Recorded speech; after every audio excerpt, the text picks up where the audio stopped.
When Aaron Rodgers carried the American flag out of the tunnel to start the 2023 season, Jets fans hadn't been that inspired since Mark Sanchez led them to back-to-back conference championship games in 2009 and 2010. Sanchez, of course, would lose both, then follow it up with one of the greatest football follies in league history, the butt fumble, and soon be out of the league. In true Jets fashion, Rodgers would tear his Achilles less than 5 minutes into his first game for New York in 2023, thereby crushing any dream of a return to the playoffs since the Sanchez days, and turning the Rodgers Stadium entrance into one of the most popular sports memes of the year. The Jets would cycle through a number of middling to poor performances by Zach Wilson, Trevor Siemian, and Tim Boyle, who inexplicably had another shot as a starter. As frustrating as it was, Jets fans hung on to hope for a Rodgers return in 2024, and coupled with a solid core of players on both offense and defense, there was legitimate hope in NYC. 11 games into the year, and that hope has turned into dread as the Jets have nosedived into a 3-8 season. There's plenty of blame to go around, but what about the New York media? Are they partly to blame for drumming up controversy and whipping up fans into a frenzy? Let's dive into it. The Jets appeared on Hard Knocks prior to the 2023 season, and head coach Robert Saleh believed that it helped him deal with the chaos that would unfold on the field that season. Saleh had gone just 4-13 in his first season and had carried the weight of quarterback troubles for his first 3 seasons, but 2024 was the time to turn it around. But then, the drama starts.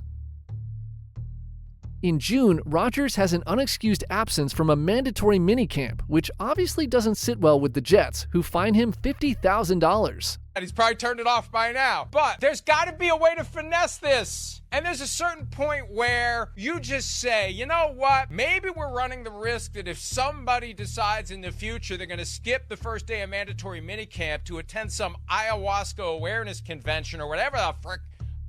Very close. When Rodgers gets to camp in July, he addresses this topic with the media. Aaron had been vacationing in Egypt, and Saleh admits that he could have handled the situation better. As many camps, you can try and get anybody who hasn't been around to be there. Yeah, I had a great talk with Robert. Obviously, he wanted me to be there, and I knew the consequences if I wasn't going to be there. The reaction is what it is. Prior to that, during OTAs, the media could not get enough of the story that was circulating about Aaron's potential foray into politics with Robert Kennedy Jr. Allegedly, RFK Jr. had considered adding Rodgers as his running mate for the 2024 election. In these various conspiracy theories, and he may have found a soulmate and a running mate in Aaron Rodgers. Watch. Aaron Rodgers is battle tested. He's stood up. He's been hammered by the press, stood up for things we believed in. And I like that part of his character. He's a critical thinker. Rodgers has been known to share some misguided political and scientific opinions, and admitted that he had thought about joining RFK, but decided that he really just wanted to play football. Regardless, it was another ring that the media could add to the preseason Jets circus. The Jets made one more interesting decision prior to the season that was also examined with a microscope by the media: the decision to keep him out of action for the entire preseason schedule. A little bit after. What is this, his 20th year? I mean, come on, He's 40 years old. I think he'll be fine. And I mean, again, it will be up to him. If he wants to go out there and get a few reps, I think Saleh will give it to him. Preseason is not what it used to be. It's to see if young guys, once the lights go on and the pads go on and the tackling happens, if they can show up or if they don't. I was thinking kind of more from the perspective of, it's been obviously a year now. We got some new offensive line. Just for you to have some, whether it's a series or two, for example. Yeah, I'm not worried about it. Preseason it's not real football.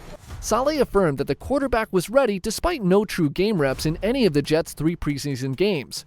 Rodgers claimed that the preseason was not real football, and we had everyone giving their opinions on whether Rodgers or Saleh held the power in their relationship.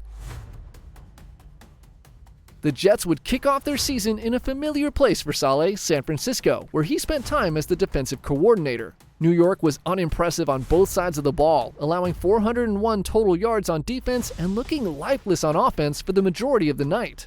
Rodgers only threw for 189 yards while adding an interception, but Rodgers had a positive spin following Week 1, and after all, the 49ers were the defending NFC champions. It's frustrating for players because we know how close we were/are, but no time for that. We're going to move on to Tennessee quickly, and then we got a game 4 days after that. So this is a tough opener for us, travel-wise and schedule-wise, but no excuses. We got to play better. I got to play better, and we'll bounce back next week. You are not happy with the way you played? I can play better. New York does bounce back in Week 2 with a relatively uninspired Week 2 win against the Titans, with Rodgers again throwing for under 200 yards but adding 2 touchdowns in a 24-17 win. Week 3, however, is the beginning of the tailspin. The Jets hosted the Patriots on a Thursday night game, and while the outcome was never in doubt, a 24-3 New York victory, there was clearly tension in the air. After Breece Hall ran for a short touchdown to give the Patriots a 14-point lead, Rodgers heads to the sideline, where he clearly pushes away Saleh, who was looking for a celebratory hug. It was apparent that Rodgers didn't like something that occurred on that drive. It could have been the failed play-action pass prior to the touchdown, but the media took the ball and ran with the speculation. What was that awkward exchange with you and Robert? You appeared to push him away when he... No, it was not really awkward at all. When he went to hug you, what happened? I didn't know. He's not a big hugger usually, so I didn't know he was going for the hug. He likes to do the two-hand chest push as well. But he talks a lot about 2-score leads. So I just kind of gave him a push and said 2-score lead. That's what happened. Part of the things that we've been talking about is just get the defense a 2-score lead, and it was a 2-score lead. So I guess he just wanted to see something on defense. So. In Week 4, the Jets hosted Denver in what was hoping to be a revenge game for Rodgers' friend and current offensive coordinator Nathaniel Hackett. Hackett's tenure with the Broncos was so bad that he didn't even finish out his first season, something done just 4 times since 1970. Current Broncos coach Sean Payton even fired a stray at Hackett as he left Denver. Rodgers won 2 MVP awards with Hackett as OC in Green Bay. Unfortunately, the Jets' offense continued to sputter in a 10-9 loss, and the quarterback and Saleh were under even more scrutiny, including this tiff. The Denver Broncos. They can't be up and down. They can't be inconsistent. So far, they're consistently inconsistent. One of the things that happened on Sunday, 5 false starts, prompting head coach Robert Saleh to question whether or not the cadence, one of the superpowers of Aaron Rodgers, historically, is a problem. That prompted Rodgers to say, it's not the cadence, just hold the guys accountable for moving early, which caused Robert Saleh to get out the mop in the bucket, clean up on aisle 5 on Monday, and say it's more operation than cadence. Operation. The Jets would travel to London in Week 5, losing to Minnesota, with Rodgers getting picked off late in the game to seal it. Following the game, in somewhat of a prescient moment, defensive lineman Quincy Williams said, "People got to start taking accountability. People get tired of hearing the same thing every week." And there it was. 3 days later, Robert Saleh was fired. Yeah, I mean, yesterday was a day that reminds you of the simple fact that all of us who played know all too well, and that's that it's a tough business. It's a beautiful profession. It's incredible. It's done so much for our lives, but it's also a really tough business.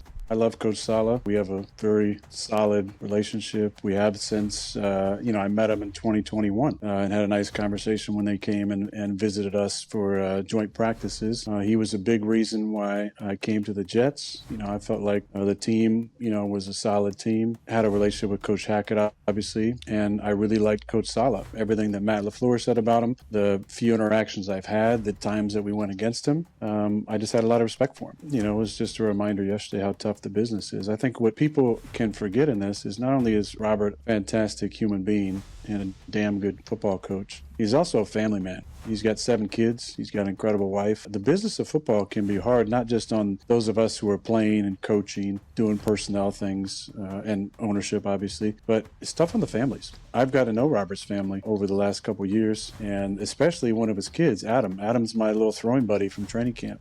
So I'm thinking there's obviously a lot of emotions, but you think about the family and the kids as much as the people you love, your own family, who is the coaching staff and the players and what they're all going through. So, anybody who's kind of championing this decision, I would just appeal to the humanity of the situation and remind you there's other people involved. Adam has to go to school today, possibly, or this week, and hopefully there's no kids with poor parents who are making snide side comments to him. It's just a reminder there's a lot of things involved in this. As far as any of the ridiculous allegations out there, I'm not going to spend more than one sentence in response to it, and that is that I resent any of those accusations because they're patently false. And it's interesting the amount of power that people think that I have, which I don't. I love Robert, and it was one of those days yesterday.